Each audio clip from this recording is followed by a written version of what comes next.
ላለፉት 5 ዓመታት ገዢው ፓርቲ የሚያጸድቃቸውን ህጎችና ፖሊሲዎች በጭፍን ሳልደግፍና በጭፍን ሳልቃወም ህዝባችን የሚገረፍበትን አለንጋ እያየሁ ድምፄን ሳላጠፋ የመንግስት አሰራሮችን ያለማወላወል ስተች እንዲሁም ለሀገሬ ይጠቅማል ያልኩትን ሀሳብ ሰነዝር ቆይቻለሁ። የዚህ የስልጣን ዘመን ትዕይንት መጋረጃ ከመዘጋቱ በፊት ግን የኢትዮጵያ ህዝብ ነባራዊ የኑሮ ሁኔታ፣ የየዕለት ተግዳሮትና ጭንቀት እንዲሁም ይህንን አስቸጋሪ የኑሮ ሁኔታ የወለደውን የመንግስትን መዋቅራዊ ድክመት የዚህ ዘመን የማይታበል የታሪክ እውነት አድርጌ በታሪክ ፊት ለመመስከር እወዳለሁ። ይህንንም ለማድረግ ማጠቃለያ አስተያየቴና ጥያቄ እንደሚከተለው አቀርባለሁ። 1. የ5 ዓመቱ የኢትዮጵያውያን ተግዳሮቶች። ክቡር ጠቅላይ ሚኒስትር ላለፉት 5 ዓመታት የኢትዮጵያ ህዝብ የከፈለው ዋጋ እጅግ የበዛና ከባድ ነው። እርስዎ ስልጣን ላይ ሲቀመጡ የገቡት የሰላምና የብልጽግና ቃል ኪዳን ነበር። በተግባር ግን ያየነው ተገላቢጦሹን ነው። የሰሜን ኢትዮጵያ ጦርነት ያስከተለው አስከፊ ሰብአዊ ውድመትና ጠባሳ ሳይሽር ዛሬም በአማራ፣ በኦሮሚያ፣ በጋምቤላ፣ በቤንሻንጉል ጉሙዝና በሌሎችም አካባቢዎች የሚታዩት ቀጣይነት ያላቸው ግጭቶችና ጦርነቶች፣ ብሔርና ሃይማኖት ተኮር ጥቃቶች፣ እገታዎችና አለመረጋጋቶች የዜጎችን የመኖር መብት ነፍገዋል።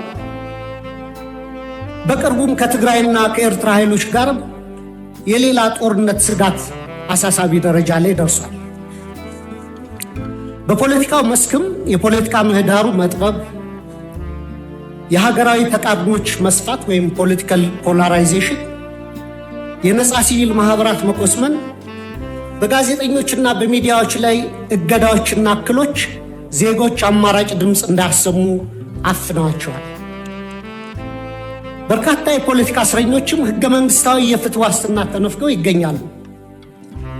ይህ አጠቃላይ የሰላም የጸጥታና የፖለቲካ ውድቀት የፓርቲው የተሳሳተ ፖለቲካዊ ፍልስፍናነትን በተግባር ማምጣት ያቃተው የመደመር ትረካ መዋቅራዊ ስብራት ውጤት ነው። 2. ስልታዊና መዋቅራዊ ስህተቶች። መንግስት የችግሮቹን ስራ መሰረት ትቶ ምልክቶችን ብቻ የመቀጥቀጥና በቁጥር ጨዋታ ህዝብን የማደናገር አካሄድ እየተከተለ ነው።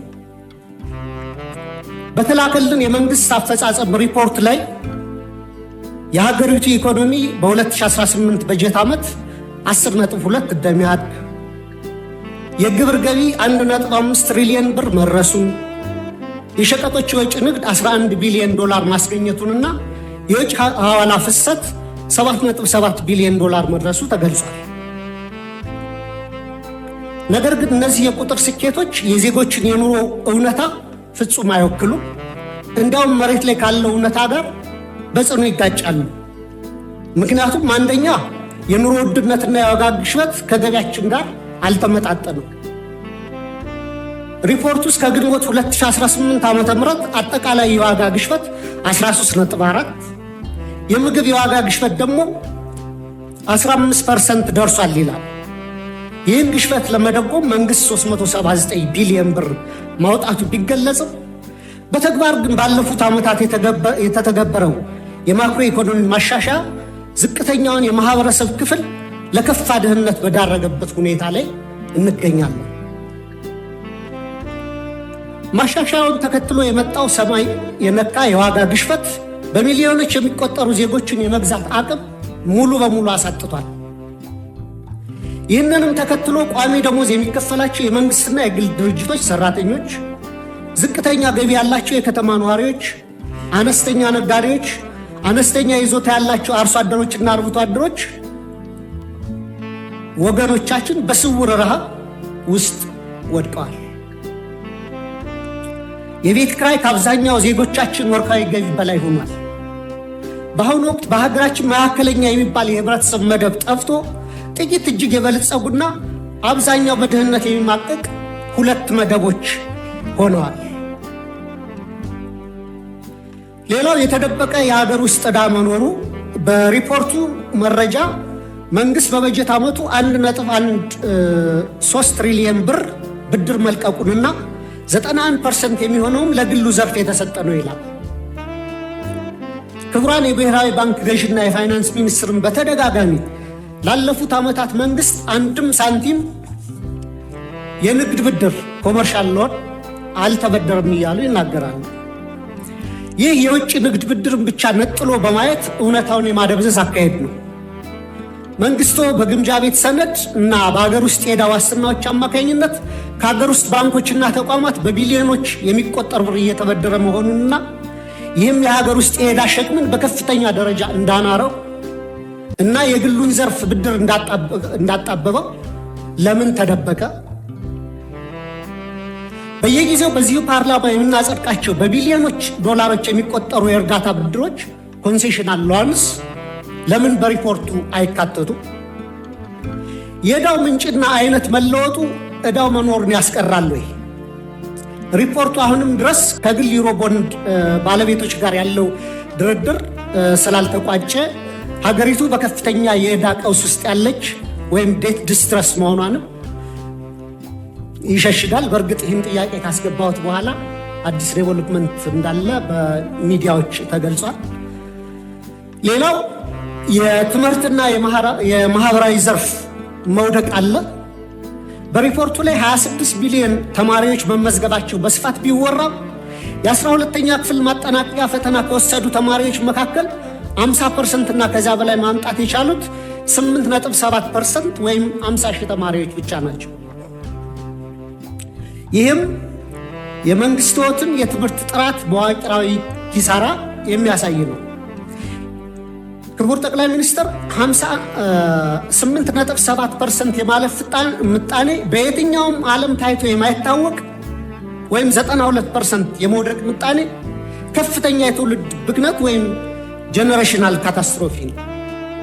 እኔ የህይወቴን ግማሽ ጊዜ በማስተማር ነው ያሳለፉት በተለያዩ ደረጃዎችና ኮመን የሚባል አባባል አለ። መምህሩ ፈተና አውጥቶ ተማሪዎችን ማሳለፍ ካልቻለና ከወደቁ የወደቀው መምህሩ ነው የሚል ኮመን አባባል አለ በእኛ በአስተማሪዎች ዘንድና ይህን ያክል 92% የመውደቅ ምጣኔ ካለ እኔ ወድቋል ብዬ ማስበው ትምህርት ሚኒስቴር ነው።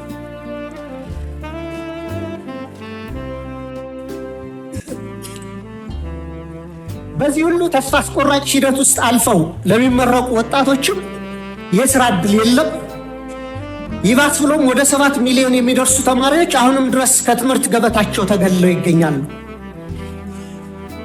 ይህ 7 ሚሊዮን አሃዝ ከ20 በላይ የአፍሪካ ሀገራት እያንዳንዳቸው ካላቸው አጠቃላይ የህዝብ ቁጥር በላይ መሆኑንም ልብ ይሏል። ሌላው የሰብአዊ ቀውሶች ትኩረት አለመሰጠቱ ነው።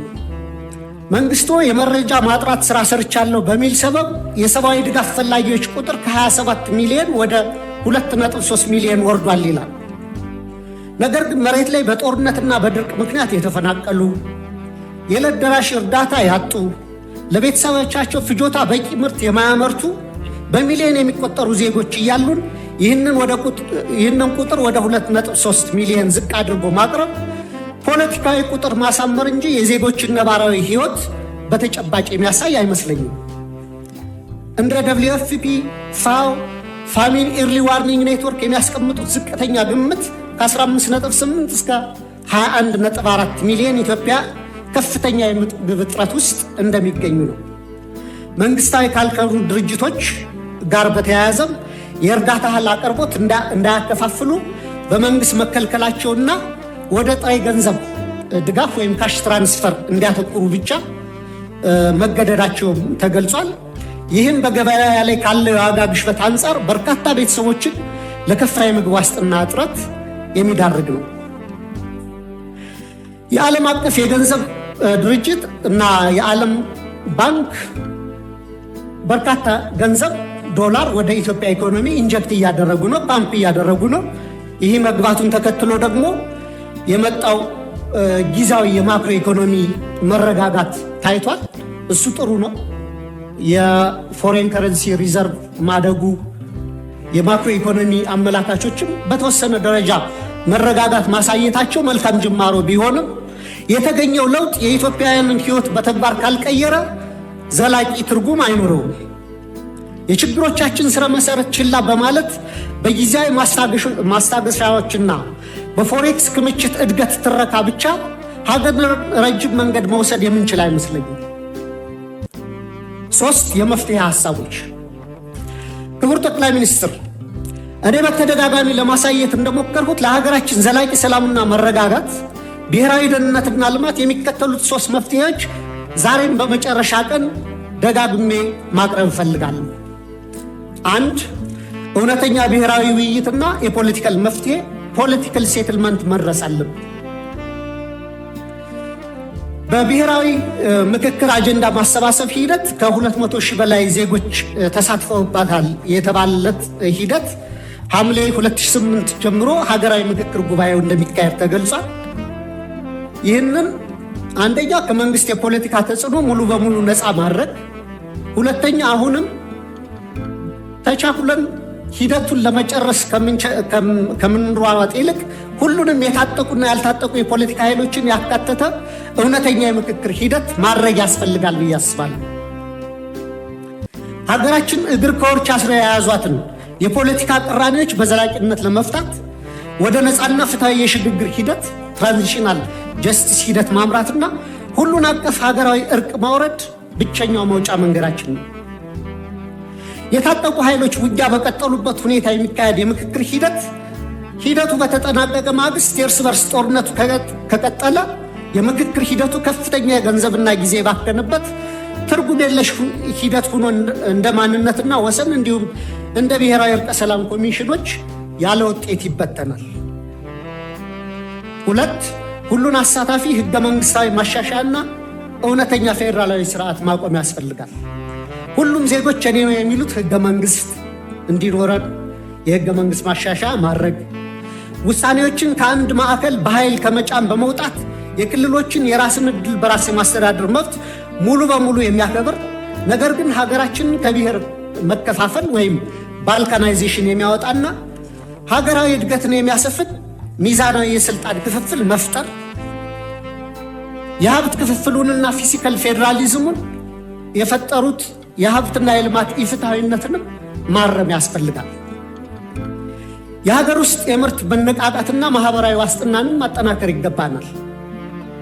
ትኩረቱን በኮሪደር ልማት፣ በሎጆችና ሪዞርቶች ግንባታና በወንዝ ዳር በፓርኮች ግንባታ ላይ ያደረገውን አካሄድ ገታ በማድረግ ለሀገር ውስጥ መሰረታዊ አምራች ኢንዱስትሪዎች ክሪቲካል የሚባሉ ኢኮኖሚያችንን በደንብ ሊያነሱ የሚችሉ ብረት ማውጣትና ማቅለጥ፣ ሜታለርጂ፣ የማሽነሪ ኢንጂነሪንግ፣ የነዳጅ ማጣሪያ አስታውሳለሁ። የነዳጅና ማዳበሪያ ማጣሪያ ፕሮጀክቶች ከመጀመራቸው ከ6 ወር በፊት ክቡር ፋይናንስ ሚኒስትሩን ለምን እነዚህም ፕሮጀክቶች አናስብም እያልኩ እየጠየቁ ነበር እና ያኔ በጀቱ በጣም ከባድ ነው፣ በእኛ አቅም አንችልም እየተባለ ነበርና አሁን የናቹራል ጋዝ ማውጣት ፕሮሰስ መጀመሩ በሱ ደስተኛ ነኝ። ግን ጎረቤት ሀገሮቻችን አሁንም ነዳጅ ያመርታሉ።